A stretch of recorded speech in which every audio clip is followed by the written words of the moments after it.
He's so veiny. He's so veiny. Aloha and welcome, people of the He's So Veiny. I still don't have a name for you.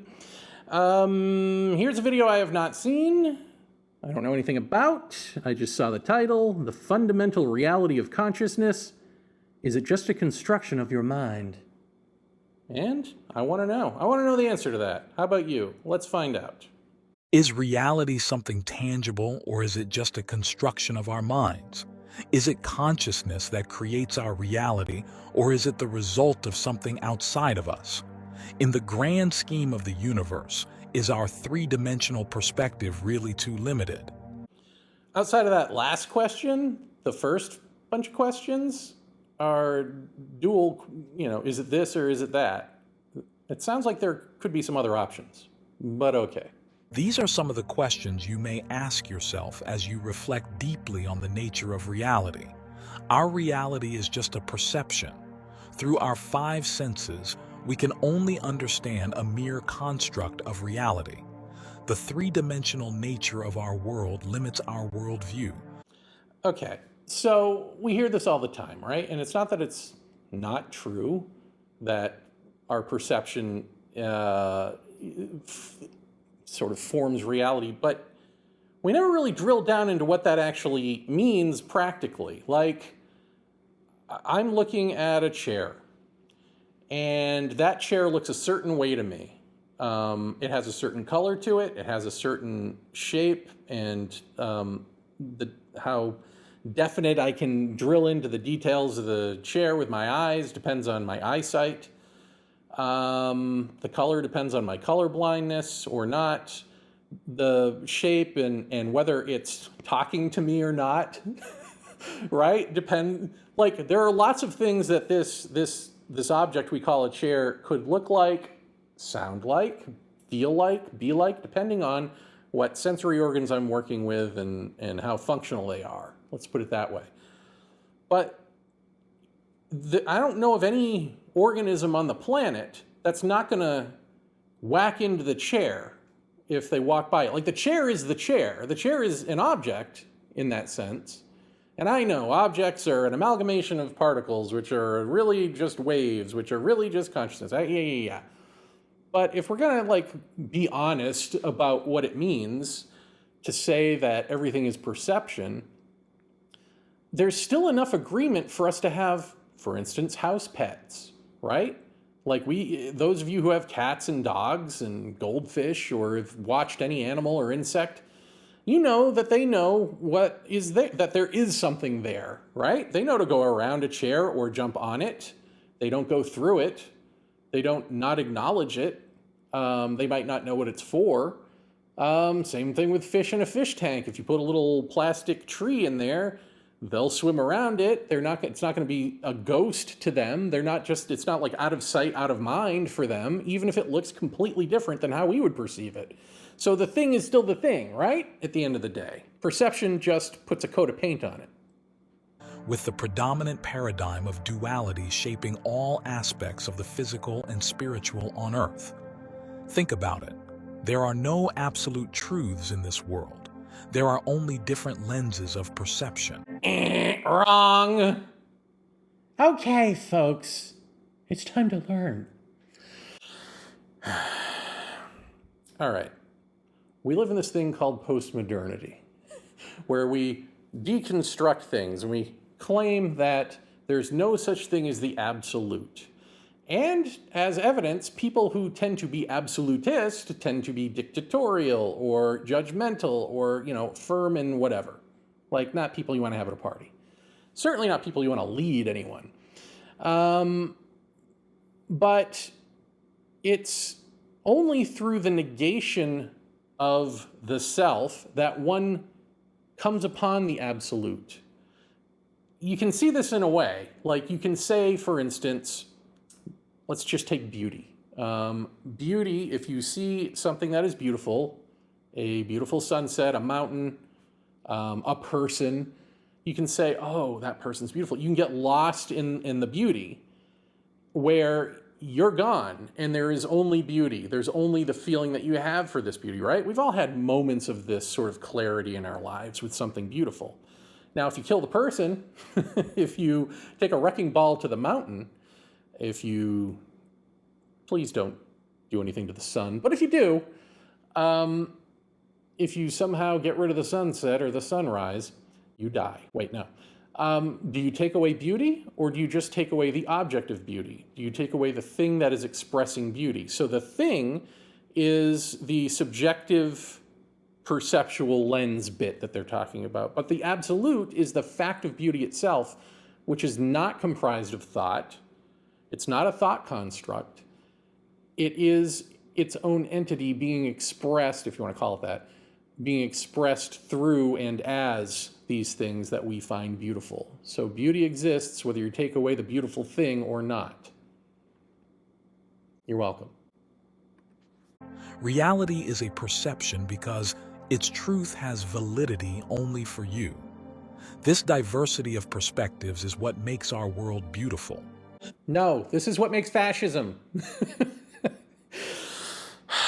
This is where the New Age and the fascist stuff come together, in the sense of like, there is nothing outside of what you believe is real. So now guess what this person's going to do in a later video is fill you with the real, right? Once you're speaking the same language, which is your own selfishness and your own laziness of not having to engage with anything other than your own echo chamber of thoughts and what you believe and your own intuition and how you feel, right?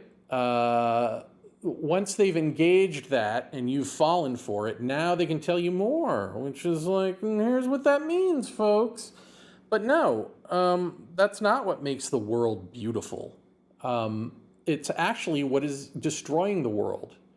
And it's when the self-sense is not there that other absolutes, such as truth, become the case, become you, that you become, you know, self-actualized as the first-person perspective of consciousness, which is truth, consciousness per se. So big consciousness in which all of this and us are embedded and emanate within and as, you know, like that's the real illusion here, is that everything is like consciousness being.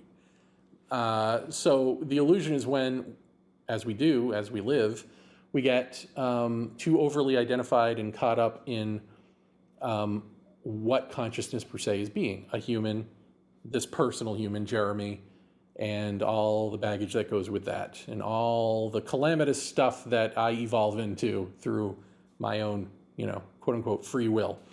You know, as someone who is in denial of that first person's perspective as truth. We take that first person perspective of truth and we go, that's something for Buddha. That's something for Jesus. That's something for whoever. You know, like, that ain't me. That's the ideal we put on the pedestal and we tell stories about and we go, try to be like that, but you'll never get there. So, no. And so a video like this is telling you, like, yeah, not only is that true, but you should really embrace and love that because that's what makes the world go round. Well, no, that's what's actually destroying the world, is that we live a lie. We don't live in truth. And anyone who speaks like I'm speaking now will get lumped in with zealots and absolutism and dictators and all of that stuff. And odds are someone who is using these words is that personality. It's just that personality of absolutism has co-opted the language of the absolute, of non-duality, if you will. But I believe there is something even more fundamental at play. At the heart of all notions of God and consciousness is the idea that we are all connected. Is even that true? Because I'm pretty sure the whole deal with like beliefs in God are that, no, my people are connected. You have to believe what I believe or you're not connected. Or worse than that, you're evil, you're going to hell, you must be saved, or you must be condemned, or jailed, or burned at the stake as a witch. Okay. As we search for answers at the most meticulous levels of our existence, we encounter the mystery of consciousness. At the most fundamental level of our being, reality is far from objective. Instead, It resembles a series of interwoven subjective experiences that nourish our consciousness. That is a lie. To understand how consciousness shapes reality, we must understand how particles behave at the most fundamental level of our existence. Oh, naturally, of course. Here we go. This is where we do the pseudoscience to justify the garbage that we just said. We can validate this garbage by, taking bits and pieces of theoretical physics and saying, see, this equals that. And it doesn't equal that. But let's see that. Let's see it happen. After all, there may be some truth in the old idea that objective reality is just a reflection of your internal states of consciousness. Your experiences are subjective. You interact with the world through the lens of your perception, resonating with its unique frequency, infusing it with meaning and making your life real. That's just gobbledygook. The bit about what internalizing it with your frequency or whatever. Like, why do we have to say these things? Just stop. Apart from our human form, we are the energy that sustains the structure of our existence. The discoveries of quantum physics offer various interpretations, but one truth prevails above all. We are all energy at the most fundamental levels of our existence. If we are all energy, then fundamental levels or level? Because once you have one energy, you no longer have levels of our existence. Why don't we level our existence so that we stop thinking in terms of hierarchy? Wouldn't that be a good switch? Also, I just want to say, when using words like frequency and density and matrix and the babble, do you people know how you sound? Like, it literally is like watching a 1950s or 60s sci-fi show or movie where they've got like a tape reel. You know what I mean? Like, they've got like what's supposed to be a computer bank, and it's this massive box with beep, boop, boop, beep, blinking lights and a tape reel.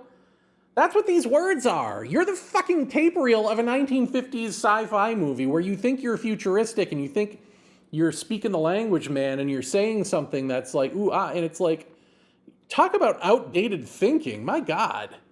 It's literally cringe-inducing. I wish it were hilarious the way like the tape reel thing is when you see it in movies now, where you're like, they thought that was the future. It's like, oh, you think this is how you're relating to enlightenment.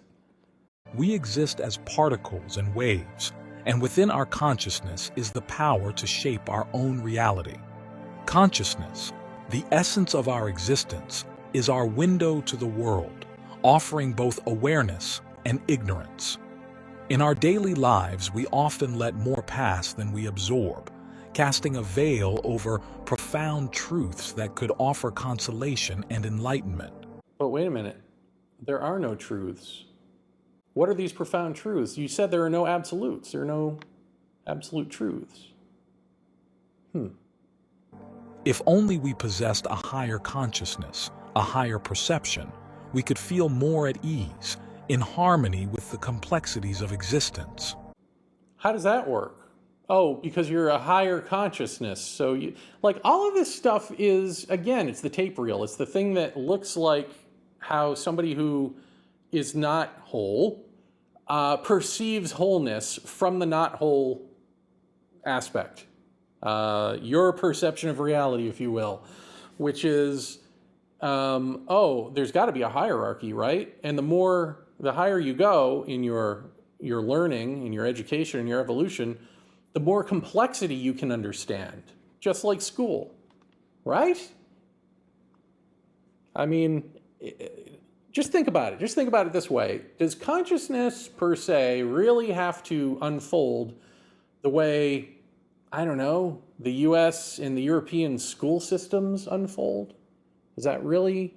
Or are we getting confused? Kind of the way, like, you know, people who believe that because we've invented computers and we've invented simulations, means we must live in a simulation.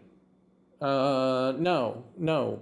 Reality, it's another way of being like egocentric and culturally so, is to say, look, our culture does this, therefore reality itself does this. Like, no, dude, it's your cultural construct talking.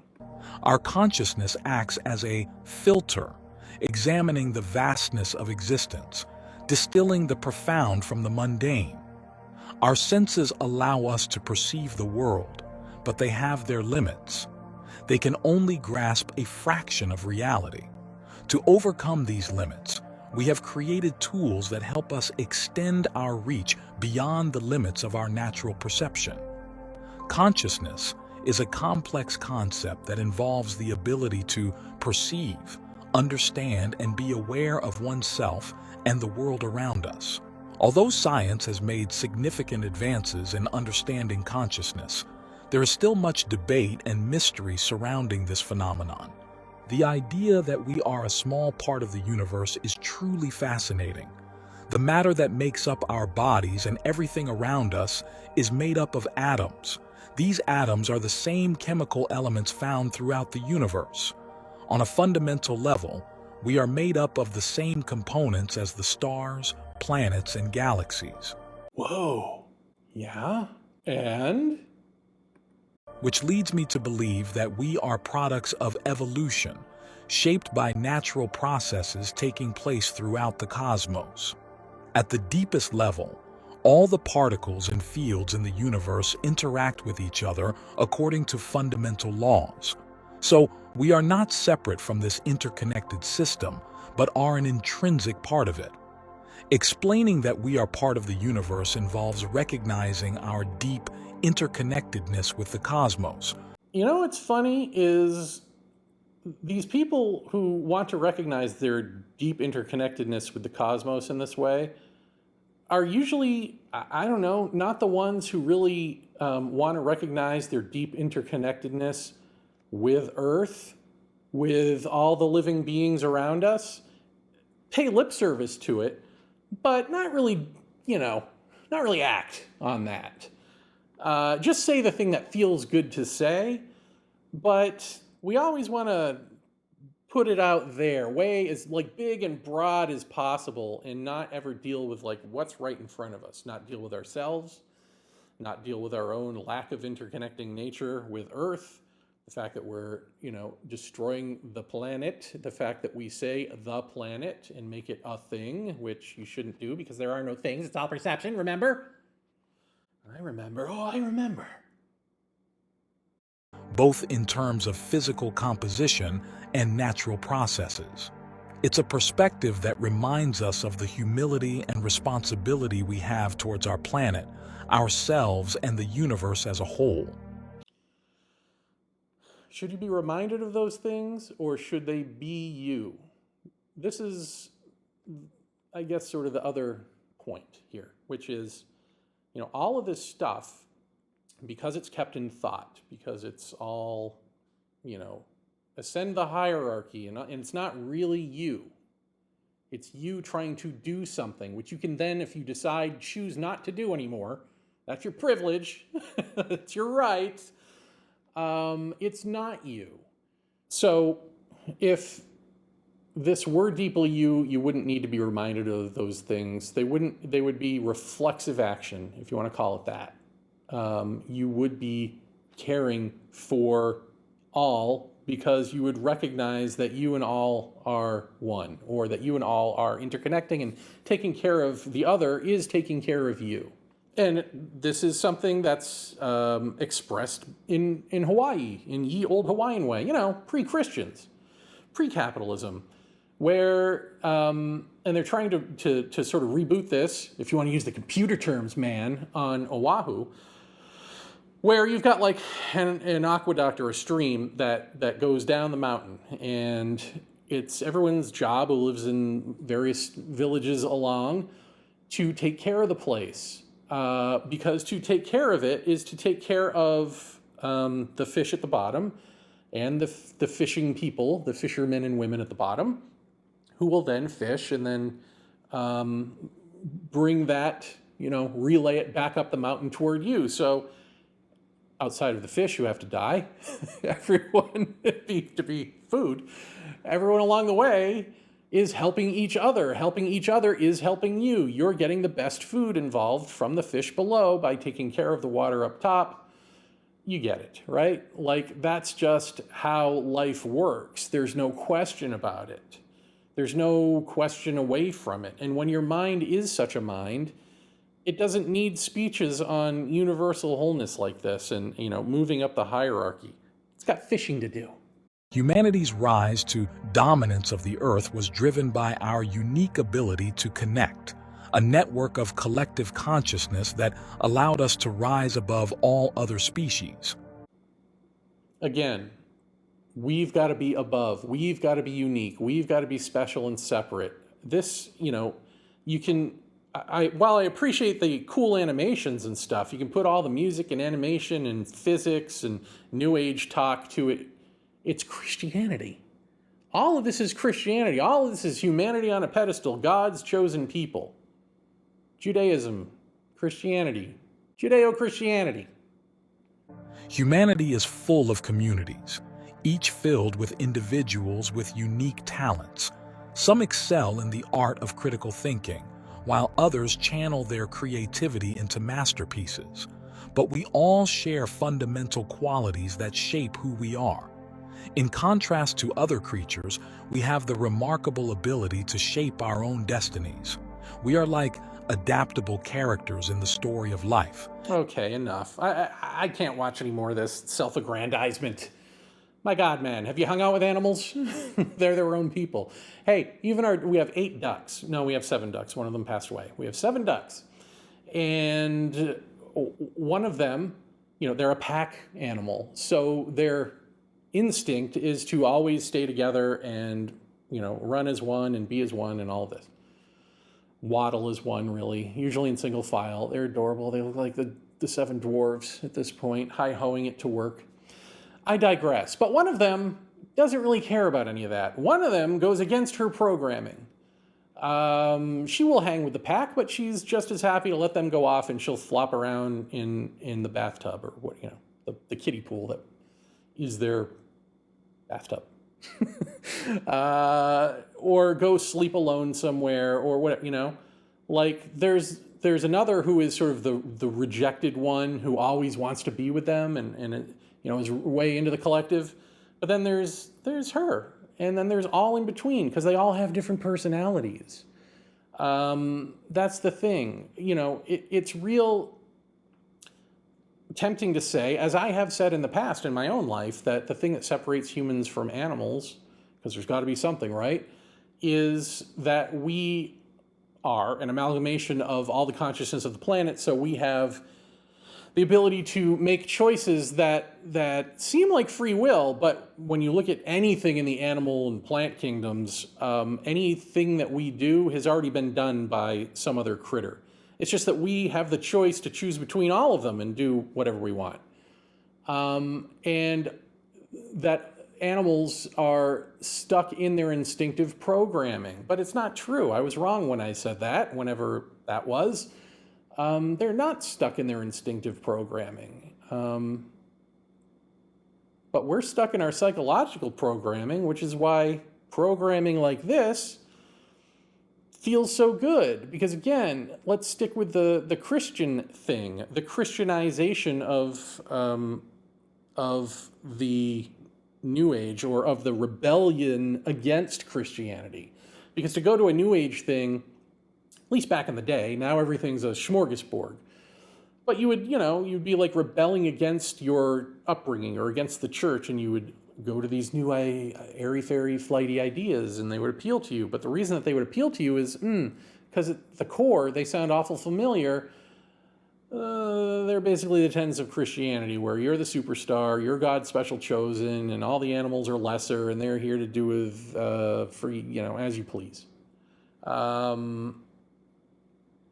And, you can talk a good game about interconnecting nature and all of that, but it's just lip service. Really what you want is to be a powerful being. That's what you want. And so actually, you'll steal from nature cultures who are doing some of the things that you aspire to do, or being the people that you feel that little pang inside, and maybe you get a tear in your eye when you hear a First Nations speaker speak because they're saying the thing that you're missing inside, and instead of dealing with that pain, you will express it outwardly, but then you'll just co-opt whatever it is they're doing. You want to learn it. You want to workshop it, and then you want to master it, and then you want to move on to the next thing. So what's the answer? If I wipe away my own babble, my own hostility here, if I sage the place with my hands like this, I don't know that that's saging. I don't know what saging is. I've seen it done. I think it's smoke. It's hot in here. I hope you're not seeing, well, where was I? Oh yeah, I'm ending this crap. Right.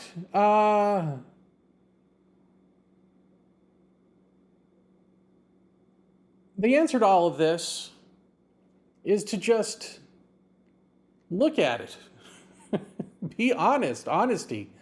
You don't need someone like me or like this animated person here, this whoever this is with the animations. You don't need anyone telling you any of this. I mean, the most you need is like someone to point it out, and then that's it. And then you've got to actually do the work of being honest. Honest as a child, that honest, not honest like begrudgingly, not honest like I still want to keep my deep dark secrets and all my awful impulses at bay, and I want to pretend they don't exist, and I want to justify them and go, well, other people do it too. No, you got to be honest. You got to be a clear vessel. When you're a clear vessel, you know this mysterious light we keep hearing about in these New Age videos? Metaphorically speaking, if you're a clear vessel, that's when the light may shine through. Oh yeah. And then we'll know if there is the absolute or not. Then it won't be Jeremy telling you there is and computer animation person telling you there isn't. If there is a parallel stream that is being blocked out by you in your humanity stream, then maybe you gotta open up the channels and then, oh, look at me. Oh, now we're all flowing as one. He's so vainy.